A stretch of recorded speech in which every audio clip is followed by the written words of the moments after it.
Assalamualaikum warahmatullahi wabarakatuh. Halo Sobat ATR BPN, salam sejahtera untuk kita semua. Selamat datang di podcast Kebangsaan, menyalakan semangat cinta Indonesia. Oh iya, ada sedikit pantun nih sebelum kita mengawali podcast ini. Matahari pagi memberi terang, menyinari bumi sepanjang jalan. Cinta Indonesia haruslah riang, demi masa depan penuh harapan. Nah, ada pepatah juga nih teman-teman. Tak kenal maka tak sayang, katanya ya.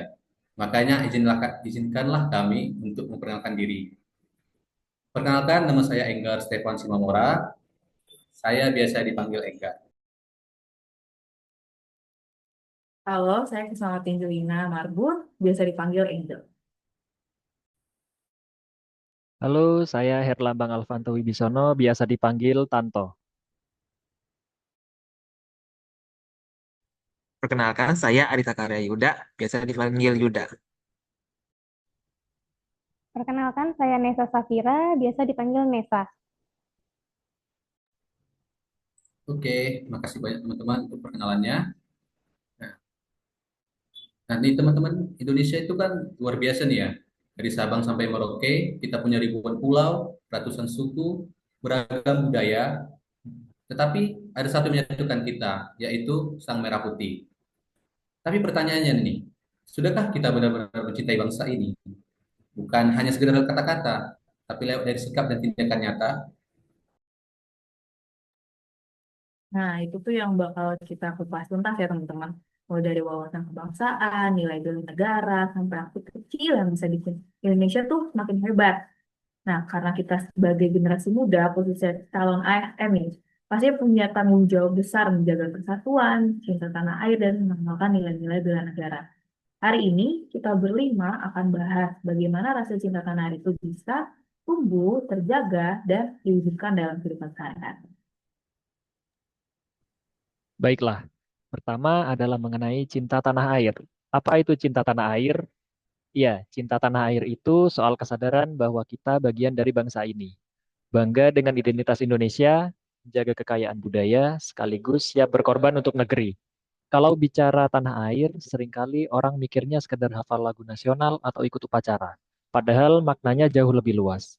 Jadi tidak hanya di medan perang, tapi juga di kantor, di sekolah, bahkan di media sosial. Sikap kita mencerminkan seberapa besar cinta kita pada Indonesia. Kemudian mengenai wawasan kebangsaan, ada 4 pilar yang harus kita pegang, yaitu Pancasila, Undang-Undang Dasar 1945, NKRI, dan Bhinneka Tunggal Ika. Pancasila itu dasar negara kita. Undang-Undang Dasar 1945, konstitusi negara kita. Dan NKRI adalah harga mati. Dan Bhinneka Tunggal Ika mengingatkan kita kalau perbedaan itu justru pemersatu kita. Contohnya, kita bisa lihat Indonesia itu sangat kaya. Lebih dari 17.000 pulau, ratusan etnis, ratusan bahasa daerah. Kalau tidak ada semua kebangsaan, kita bisa mudah terpecah. Maka dari itu, wawasan kebangsaan itu menjadi sangat penting. Apalagi untuk ASN. Kita harus melayani seluruh rakyat tanpa adanya diskriminasi. Selanjutnya yaitu mengenai nilai bela negara. Kalau bicara bela negara, ada 5 nilai utama yang harus kita jalankan. Cinta tanah air, sadar berbangsa dan bernegara, setia pada Pancasila, rela berkorban, dan punya kemampuan awal bela negara. Nah, jangan bayangkan bela negara itu selalu identik dengan angkat senjata. Bela negara bisa lewat profesi masing-masing. Misalnya, seorang guru yang mendidik murid dengan jujur dan tulus, seorang ASN yang memberikan pelayanan tanpa pungli, atau bahkan konten kreator yang menyebarkan hal positif. Itu semua bagian dari bela negara. Karena bangsa yang kuat bukan hanya karena militernya, tapi karena rakyatnya yang berkarakter. Oke nih, oke, sekarang kita ini masuk ke intinya tentang visualisasi bangsa. Bagaimana sih cara kita memvisualisasikan bangsa kita ini yang kita cintai ini?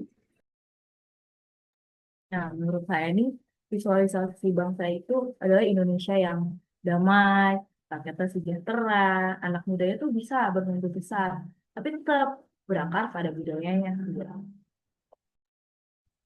Kalau untuk saya, Indonesia itu divisualisasikan dengan gotong royong. Dari desa sampai kota, kita bergerak bersama, semangat kolaborasi jadi ciri khas bangsa. Kalau saya sendiri, saya membayangkan Indonesia yang digital, tapi tak berkarakter. Meskipun teknologinya maju, tapi ia tidak akan meninggalkan nilai sopan santun, ramah, dan toleransi. Dan untuk saya, visualisasi bangsa itu bendera merah putih yang selalu berkibar, simbol bahwa kita berdiri tegak sebagai bangsa yang merdeka, berdaulat, dan disegani dunia. Nah, kalau gitu nih teman-teman, kira-kira apa aksi nyata yang bisa kita lakukan sebagai generasi muda dan sebagai calon ASN? Yang pertama, pasti ya jaga integritas. Jangan korupsi, jangan menyalahgunakan jabatan. Itu tuh udah termasuk dalam wujud cinta tanah air. Yang kedua, berkontribusi lewat profesi. ASN hadir untuk rakyat, jadi kita harus profesional, disiplin, dan melayani dengan sepenuh hati. Yang ketiga, kita aktif menyebarkan semangat positif di media sosial. Kita jangan ikut menyebarkan kebencian, tapi sebaliknya, sebarkan persatuan dan inspirasi.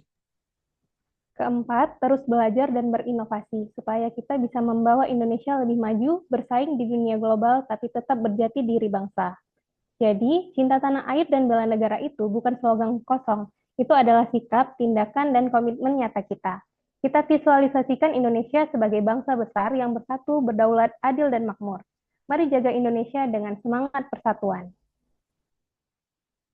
Oke, makasih teman-teman. Nah, sebelum kita tutup nih ada satu pantun dari saya. Main futsal sore-sore, tertawa bersama teman sebaya. Cinta tanah air kita ukir di hati. Bangga jadi anak bangsa yang merdeka. Kami bangga berbangsa dan bernegara Indonesia. Sekian dari kami, sampai jumpa.